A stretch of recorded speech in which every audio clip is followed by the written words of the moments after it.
Principais sócios acenam com um aporte de 10 bilhões de reais para as lojas americanas, em uma tentativa de minimizar a crise da rede e retomar as negociações com os bancos credores.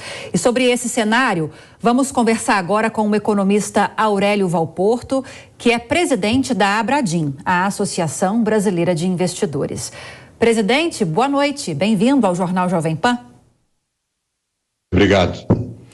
Nós tivemos, não há muito tempo, uma sinalização de aporte desses acionistas de referência de 7 bilhões de reais. Isso não foi bem recebido por esse grupo de bancos que são credores da varejista. E agora essa sinalização de um aporte, de uma capitalização de 10 bilhões de reais.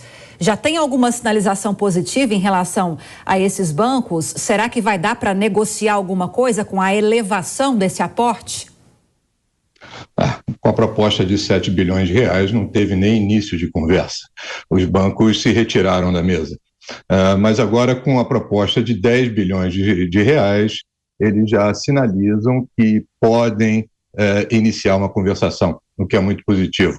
O fato é que uma eventual falência das americanas não interessa a ninguém, nem aos sócios, nem aos credores e muito menos aos acionistas minoritários. Então, a recuperação judicial, eu acredito que ela pode ser bem sucedida. A empresa, ela aparentemente tem capacidade de gerar caixa. Eu digo aparentemente porque, como houve uma fraude contábil, ninguém sabe exatamente qual a capacidade da empresa de gerar caixa, fazer resultado. Mas a proposta de 10 bilhões de reais já dá para sentar na mesa e conversar. Foi isso que os bancos sinalizaram.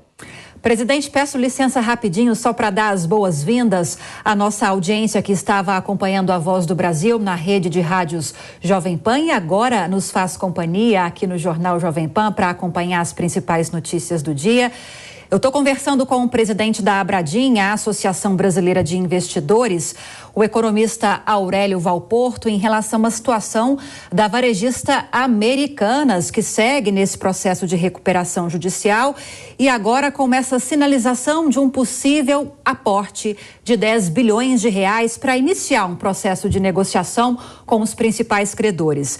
Agora, presidente, essa sinalização de um aporte mais elevado, pelo menos até às 3 horas da tarde, que foi até o momento em que eu acompanhei, gerou bons resultados na Bolsa de Valores para as lojas americanas. Essa tendência se manteve ao longo do dia? Isso foi uma notícia bem recebida pelos investidores, ao que parece. Sim, como eu disse, há uma expectativa de que essa recuperação judicial seja bem sucedida, porque não interessa a ninguém, não interessa aos acionistas majoritários, os chamados acionistas de referência, nesse caso, porque eles não têm mais, de fato, o controle da empresa, não interessa aos acionistas minoritários, não interessa aos credores, aos grandes credores, principalmente, os credores classe 3, que são os credores quirografados. Os bancos se viram, foram pegos de numa saia justa, nesse caso, porque existe os empréstimos a Americanas eram muito feitos na base da confiança. Não existia um pedido de garantias reais por parte deles. Por exemplo, no caso da recuperação judicial da Odebrecht, o Bradesco tinha garantias reais, que eram as ações da Braskem. Então, eles não eram credores classe 3, eles eram credores classe 2, eles tinham garantias reais. Agora não. Como esses empréstimos foram feitos muito na base da confiança, essa é a verdade, né? Não existia uma análise criteriosa, os bancos acreditavam nos sócios, principalmente nos sócios de referência, e eles se sentiram traídos quando veio à tona essa fraude contábil. E existia inicialmente, é claro que ainda há dúvidas, mas existia a clara percepção dos bancos de que, desses credores, de que esses acionistas de referência sabiam da fraude contábil.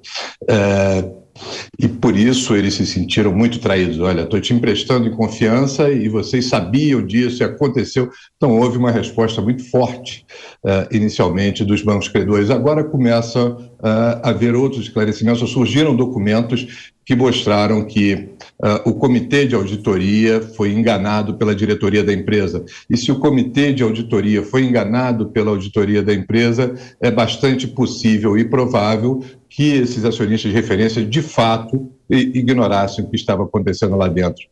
Situação complicada, a gente segue acompanhando todas essas apurações com toda certeza. Agora, presidente, deixa eu aproveitar o seu profundo conhecimento em relação ao setor de energia também, porque hoje nós tivemos movimentações bastante polêmicas em relação à Petrobras.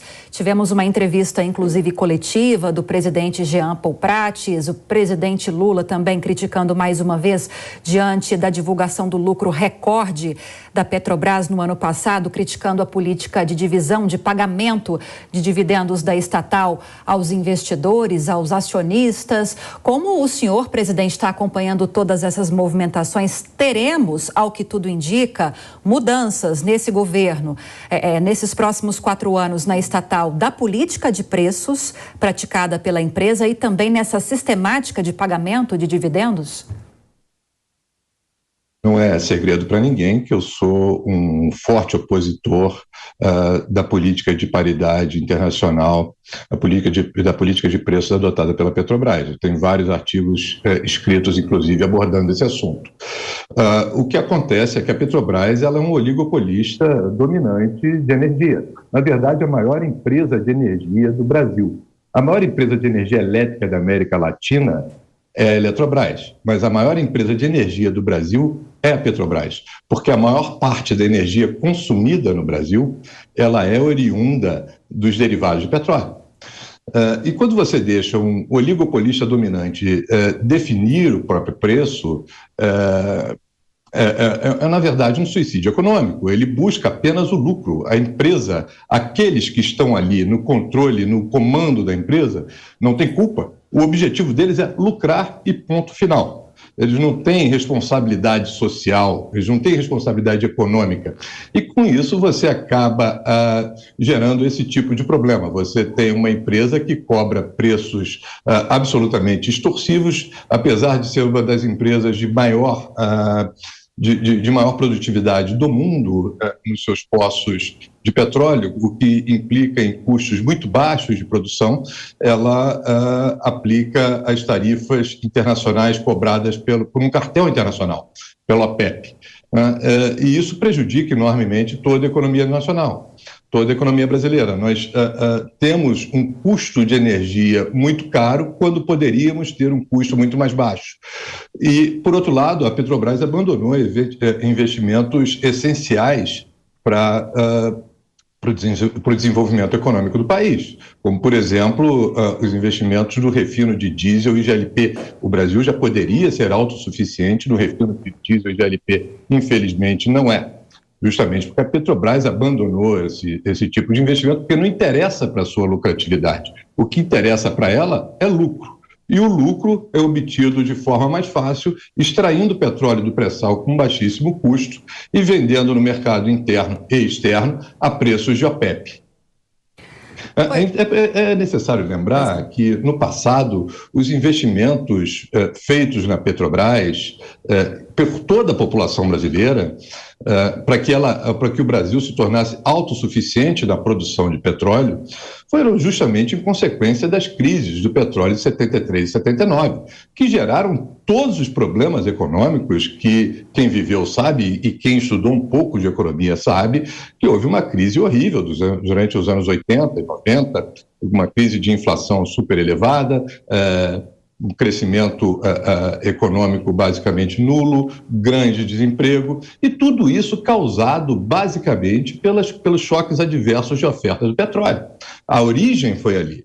E, subitamente, quando o Brasil se tornou finalmente autossuficiente na produção de petróleo, a Petrobras adotou, por sua vontade, os preços internacionais, ou seja, passou a deixar o Brasil, apesar de autossuficiente, suscetível aos choques adversos de oferta. É interessante notar que a maioria dos países da OPEP, eles não praticam internamente preços internacionais. Se você for verificar Catar, a própria Rússia, tem preços internos muito inferiores aos praticados aqui no Brasil. Arábia Saudita, enfim. Então, esse caso da PPI aqui no Brasil é praticamente único no mundo e extremamente nocivo para a economia brasileira. Qualquer governo sério deveria combater esse tipo de política e não permitir que um oligopolista dominante coloque o preço que quer e transforme esse lucro todo, basicamente, em distribuição aos acionistas. E é bom lembrar que praticamente metade desses lucros vão para o exterior. É o que nós vamos acompanhar nos próximos dias, o que vai acontecer em relação a essa política de preços da estatal.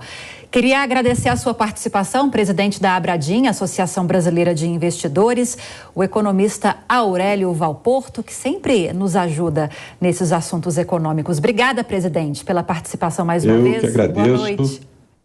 Eu que agradeço, estou à disposição. Obrigado.